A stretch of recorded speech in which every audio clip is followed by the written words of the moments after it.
Hello दोस्तों, कैसे हो आप सब लोग। मैं आशा करता हूं कि आप सब लोग ठीक ही होंगे, स्वस्थ होंगे, मस्त होंगे और अच्छी तरह से पढ़ाई कर रहे होंगे।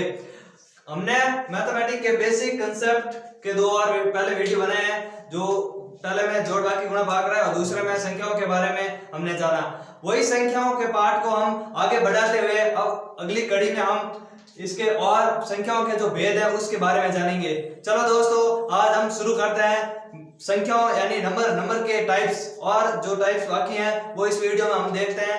हमारे चैनल के साथ बने रहें और जो भी मित्रगण मैथमेटिक्स में कमजोर हैं या जो मैथमेटिक्स पढ़ रहे हैं उस मित्र तक आप इस वीडियो को जरूर शेयर करें और अपना आशीर्वाद हम पर बनाए रखें। दोस्तों चलते हैं, हम शुरू करते हैं अब मैथमेटिक्स के संख्याओं के पार्ट के प्रकार के बारे में। संख्याओं के प्रकार।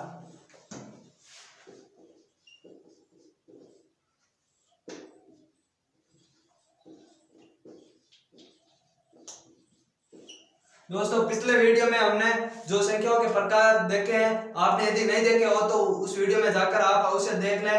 अब आगे जो संख्याओं के निम्न भेद हैं उसके बारे में जानेंगे। सम संख्याएं।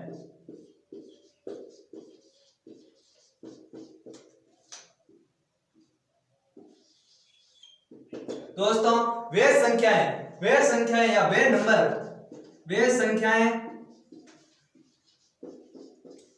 वे संख्याएं जो 2 से पूर्ण विभाजित हो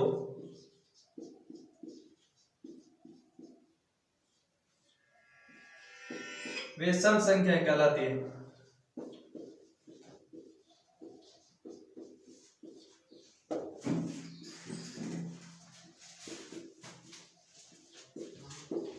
जैसे कि उदाहरण के लिए सम संख्या हमें जैसे दे रखी है 2, 4, 6, 8, 10। ऐसी संख्याएं जिसमें 2 का भाग पूरा जाता हो वो संख्याएं सम संख्याएं कहलाती हैं।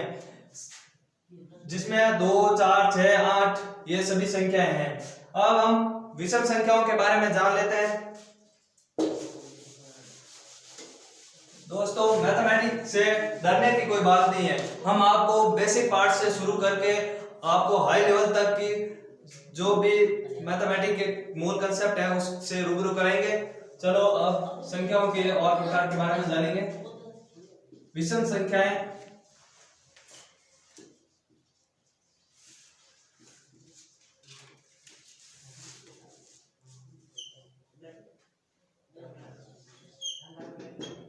दोस्तों वे संख्याएं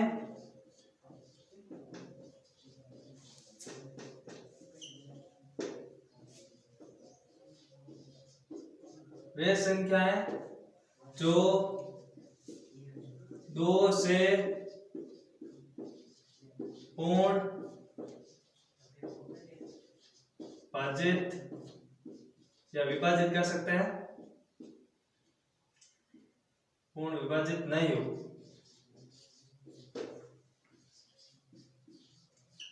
वे संख्या सम संख्या कहलाती है।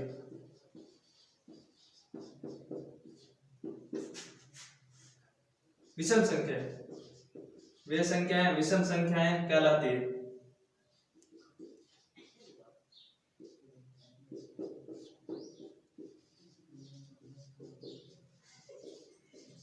जैसे कि हमें दे रखा है उदाहरण के लिए, जैसे 1, 3, 5, 7, इसमें 2 का भाग नहीं जाता है, इसलिए ये संख्या विषम संख्या है।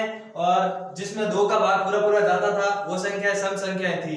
और ये विषम संख्या है वे संख्याएं जो 2 से पूर्ण विभाजित ना हो वे संख्याएं विषम संख्या कहलाती हैं। जैसे 1, 3, 5, 7 ये है।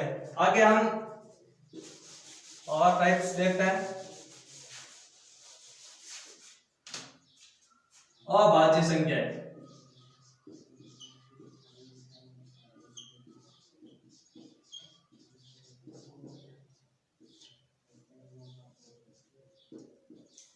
दोस्तों वे संख्याएं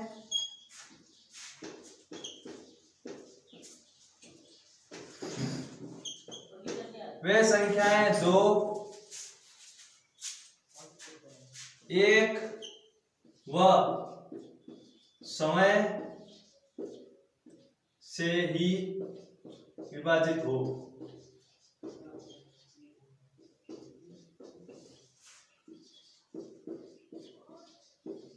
वे अभाज्य संख्या कहलाती है।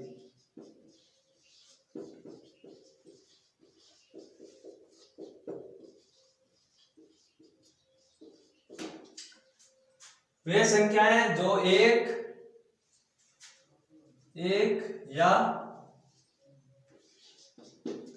या स्वयं से भाजित हो वे संख्या अभाज्य संख्या कहलाती है। उदाहरण के लिए जैसे 1, 3, 5, 7 यह संख्याएं एक में सिर्फ एक का भाग जाता है, यहाँ 2 भी है,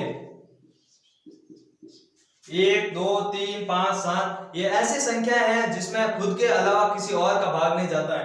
एक और स्वयं के अतिरिक्त किसी का भाग नहीं जाता हो, अर्थात स्वयं से विभाजित हो, किसी और से विभाजित ना हो, वे संख्याएं अभाज्य संख्याएं कहलाती हैं। और इसमें एक ये महत्वपूर्ण है कि 2 एक ऐसी सम अभाज्य संख्याएं हैं, 2 सम अभाज्य संख्याएं हैं, अभाज्य संख्या है।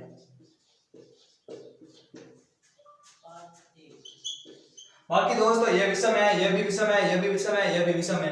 2 ही एक ऐसी संख्या है जो सम अभाज्य संख्या है। चलो दोस्तों हम इसके और पार्ट देखते हैं। आप हमारे वीडियो के अंत तक बने रहे जरूर।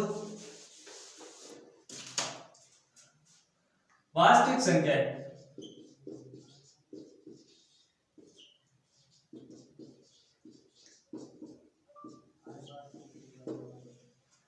दोस्तों वे संख्याएं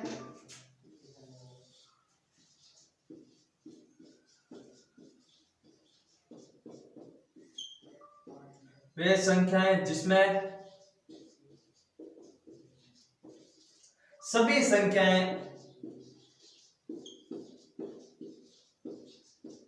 वे संख्याएं जिसमें सभी संख्याएं शामिल हो।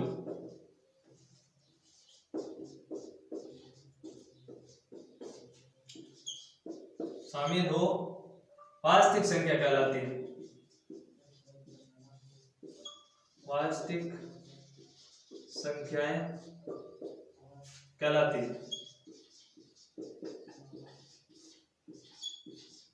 दोस्तों वे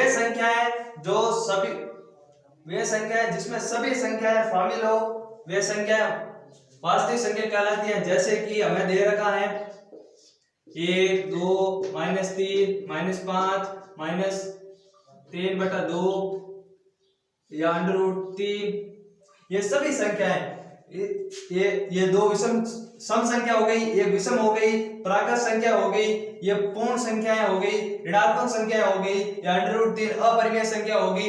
इसका मतलब क्या हुआ कि जितनी भी संख्याएं हैं वो सभी संख्याएं इस वास्तविक संख्या रियल नंबर, इसको वास्तविक एंड रियल नंबर कहते हैं, जिसे r से डिनोट किया जाता है इसको।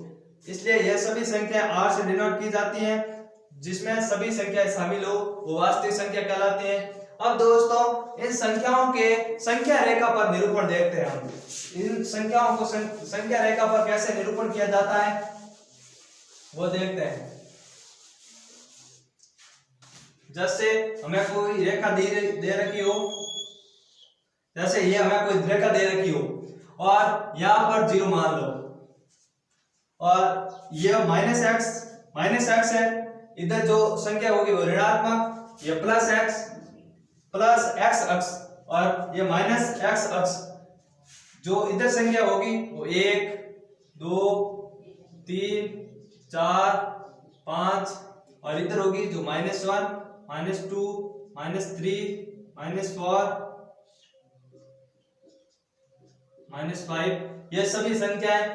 अब इन संख्याओं को रेखा पर निरूपण कर दिया। अब इसमें प्राकृत संख्या है दोस्तों, ये संख्या है जो 1 से शुरू होती है। पिछले वीडियो में हमने बताया है प्राकृत संख्या कौन सी होती है। ये वो संख्या है जो 1 से शुरू हो। वो प्राकृत संख्या कहलाती है। तो दोस्तों प्राकृत संख्याओं को संख्या रेखा पर यहाँ से प्रदर्शित किया जाता है। फिर आती है पूर्ण संख्याएं। पूर्ण संख्याएं 0 से प्रारंभ होती है, यह पूर्ण संख्याएं संख्या रेखा पर इसको यहाँ से प्रदर्शित किया जाता है। प्राकृत संख्या, पूर्ण संख्या। फिर आती है पूर्णांक। पूर्णांक दोस्तों ये सभी संख्याएं पूर्णांक संख्या है। पूर्णांक पूर्णांक में ऋणात्मक संख्या भी आती है और धनात्मक संख्या भी आती है और शून्य भी शामिल होता है। ये सभी पूर्णांक संख्या हो गई। इसमें ये हो गई दोस्तों सम संख्याएं। ये सम हो गई, ये विषम हो गई। विषम मतलब जिसमें 2 का भाग नहीं जाता हो, 2, 5 ये विषम हो गई। जिसमें 2 का भाग पूरा पूरा जाता वो सम संख्या है। ये 2, 4 ये सम संख्या हो गई। इसको यहाँ डिनोट कर दिया, सम संख्या है, विषम संख्या है। और अभाज्य संख्या तो ये हो गई, ये सभी अभाज्य संख्या ही है। और इसमें दोस्तों जैसे कि हमें अपरिमेय संख्या दे रखी हो, अपरिमेय संख्या है, जैसे दोस्तों हमें दे रखी हो √3 जिसका मान होता है 1.732। तो दोस्तों एक के बाद 7 ये एक या मान लो ये यहाँ हो जाएगी √3। एक यहाँ होता है 1.5 और इसके बाद 6, 7 समथिंग यहाँ पर √3 हो जाएगा। यह अपरिमेय संख्याओं का भी रेखा पर निरूपण हो गया। जैसे कि √2 दे रखा हो 1.414, ये भी दोस्तों यहाँ समथिंग √2 प्रदर्शित करते हैं। यह दोस्तों संख्या रेखा पर हम संख्याओं का निरूपण देख चुके हैं। दोस्तों आशा करता हूं कि आपको ये वीडियो पसंद आया होगा और जो भी आपके मित्रगण है उस तक जरूर शेयर करें। हमने संख्याओं के बारे में पढ़ा है। अगले वीडियो में हम और भी मैथमेटिक्स के मूल कंसेप्ट को देखेंगे।